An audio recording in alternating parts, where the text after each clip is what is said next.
Lektaleshe, Pamea Yesh, Binti Awilalik, Wokola Walik, you unte la bai behonte, kobe you unte taleshe. That's the language of my ancestors. And I'm reaching through it to all of your hearts in this, our Bioneers family, and in this, our home at UC Berkeley. It is with this language that I also bow to the rightful stewards of these lands. And with it, I also bring our ancestral wisdoms from the past to the present action, to honor those emerging as our planetary relatives. And then, of course, with that language, I celebrate spirit. Knowing that word is not enough, but our shared breath carries the right action in its womb. Action for belonging. Action for our Mother Earth, everyone's mother. Because we all belong to Mother Earth.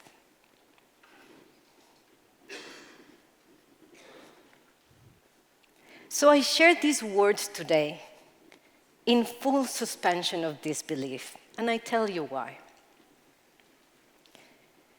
I was born and raised in El Paraíso Cuelja, which translates into English as the wonderlands of flowing waters, in the highlands of Chiapas in Mexico. Cuelja was 3/4 parts forest, maize and coffee beans, and 1/4 dreams. During the day, the sun released a scent of moistened glory, lucid greening, and effervescent dynamism. It is the time of action and expansion. Nighttime was more subtle, soothing, moonlight calmer. It was the time for the mysterious and our stories.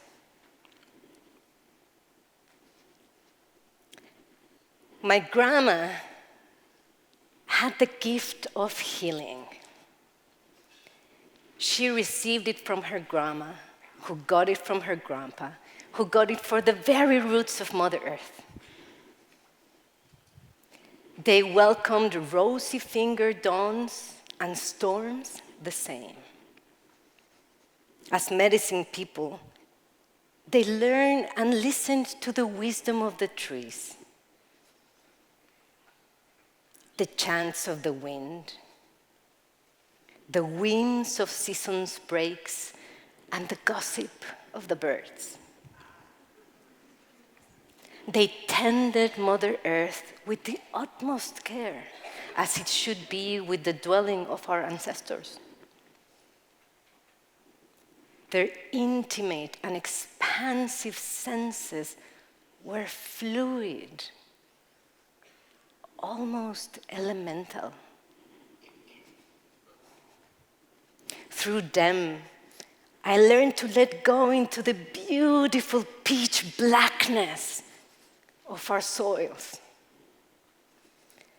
and to the vast brightness of our skies. In those forest lands and the earthen caves and the starlit nights, I learned about transcendence and the contemplative life. And with this, I mean to engage in deep observation and reflection, to find the deep core insight into belonging, going beyond our self-identity to expand our circle of care, bridging to all spirit life.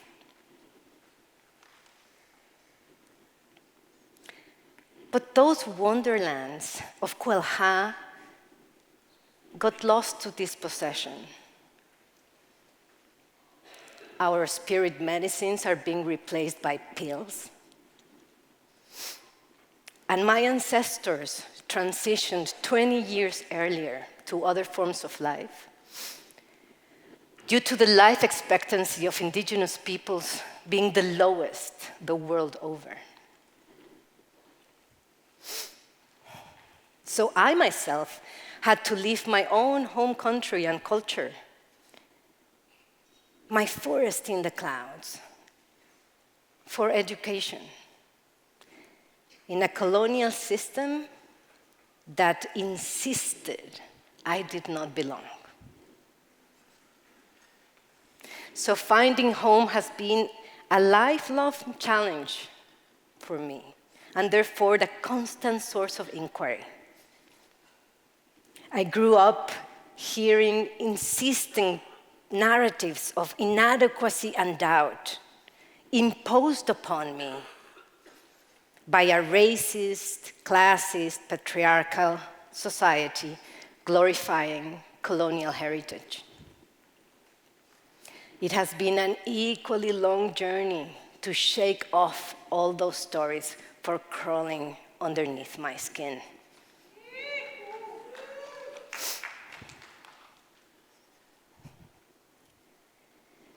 Perhaps that's why dreaming comes so naturally to those of us that have been othered.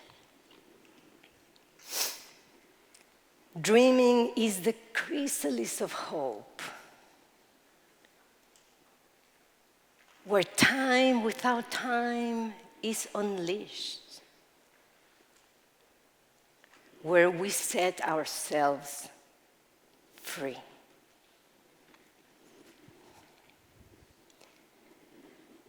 In the face of impossibility, we realize we can fly. So on my migratory routes, I've been seeking the voices of the holy, finding kin in sharing stories about meaning and the nature of reality.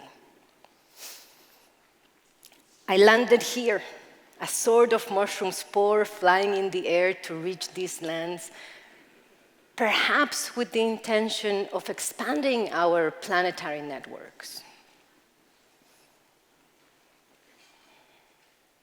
Who knew there would be a field of studies on contemplation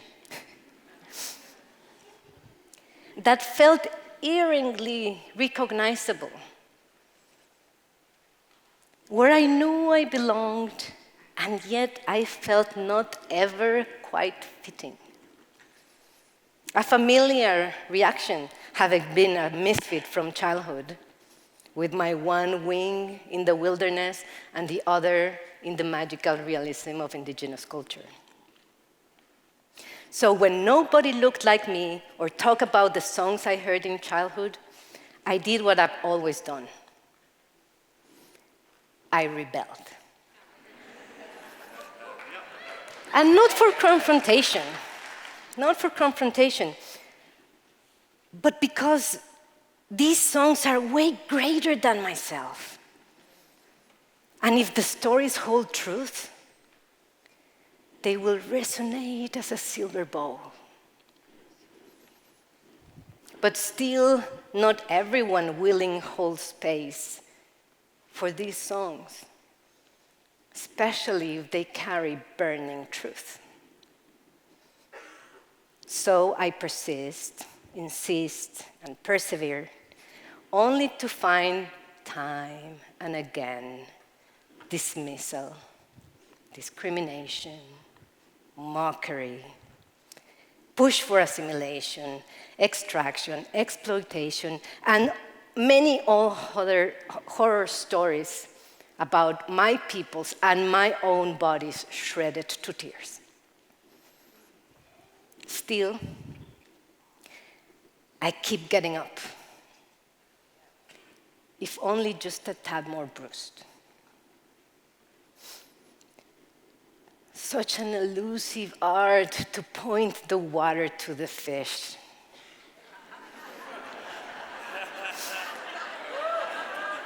In a sea of myriad voices, lucid, well-versed, articulate, mine felt too raw. But then again, my voice called beyond the single seed.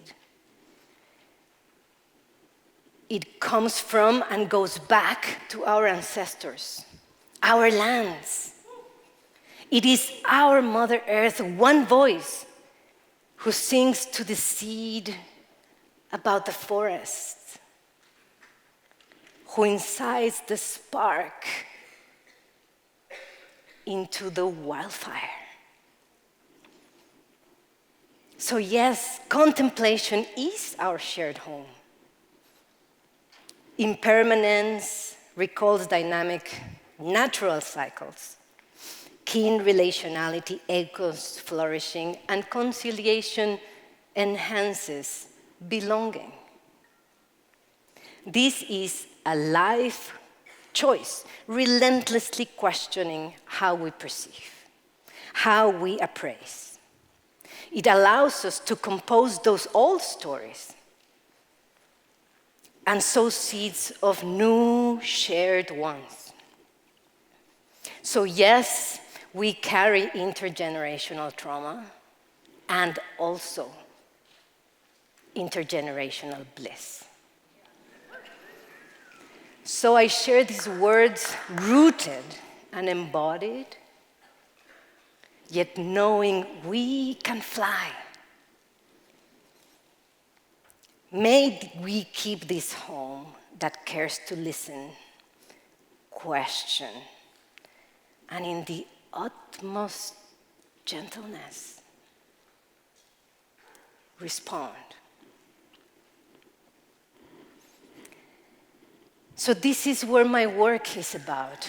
I've been trying what I call an epistemological equity. So raising the voices and the power of our indigenous sciences in plural, so that we can find solutions, participating in the discourse of the challenges that we're sharing today. This is the rigorous observation that creates the ways of learning about the world through narratives and imagination, and also theories and hypotheses and testing. But I bring, as I said, our ancestral wisdom. Indigenous sciences are relational, as opposed to the more individual aspect of Western sciences. And they are also communal, relational, intersubjective, as opposed to the separation of subject, and object of study. Our indigenous sciences are reciprocal. How can we return to the communities and, of course, our Mother Earth, rather than transactional and utilitarian? They're also assuming sentience, distinctness, and agency in the subjects which we are dialoguing. And then in this narrative, in these indigenous sciences, we express and transmit our wisdom through narratives. They could be oral narratives as storytelling, or embodied narratives as ritual, like with the Quitonal Tia, otherwise known as Day of the Dead, the Mesoamerican traditions. Or they could be also collective, like the ceremonial dances that we see earlier with our relatives. So within these systems, I've been working for more than a decade in a framework that I'm calling the ethics of belonging. And the ethics of belonging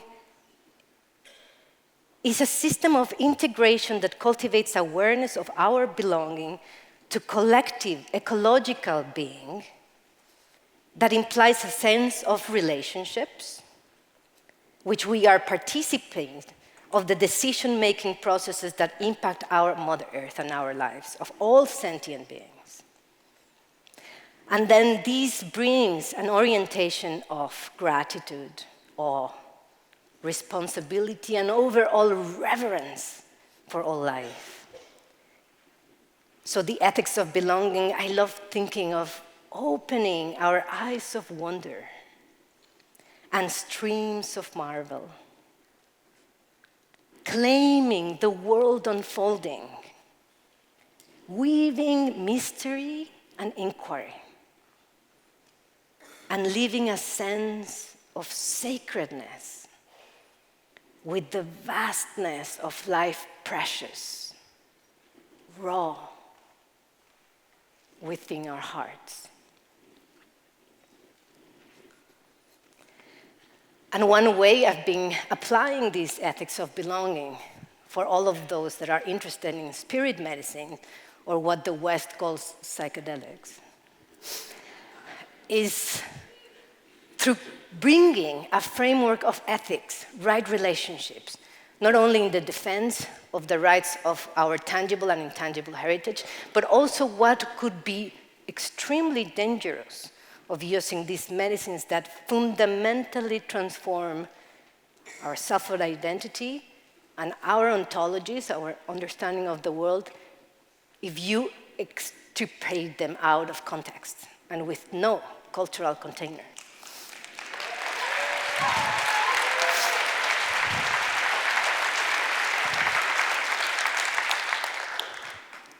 You can go to my website to find a link to this paper. And so within these ethics of belonging, there are two main concepts. One that I call kin relationality, that implies that living and cultural forms are interrelated in patterns of influence and mutuality, organization and belonging, purpose and meaning. For example, all of our indigenous relatives here know that the world over, there's a remarkable, similar way of seeing our earth as a mother, as a giver, a nurturer. And the second one is ecological belonging, which is the realization of being part of a collective earth system and all of these cycles.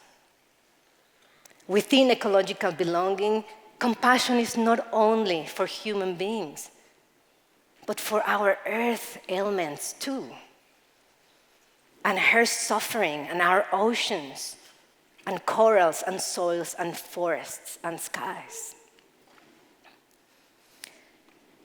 So there is an understanding that there is no such thing as human flourishing without Mother Earth flourishing first.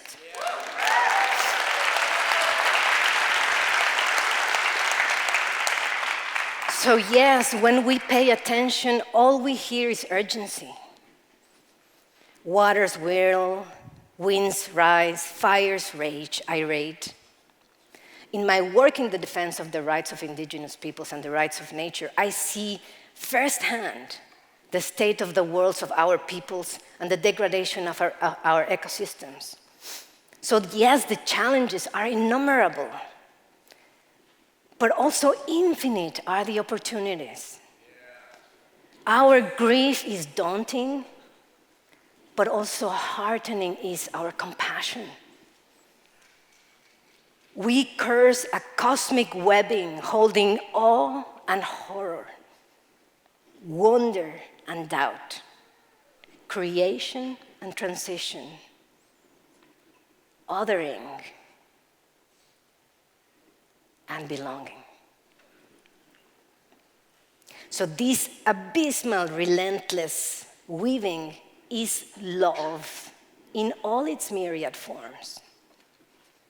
We listen whole to our Mother Earth's humming, her calling, her heartbeat throbbing, and her pain.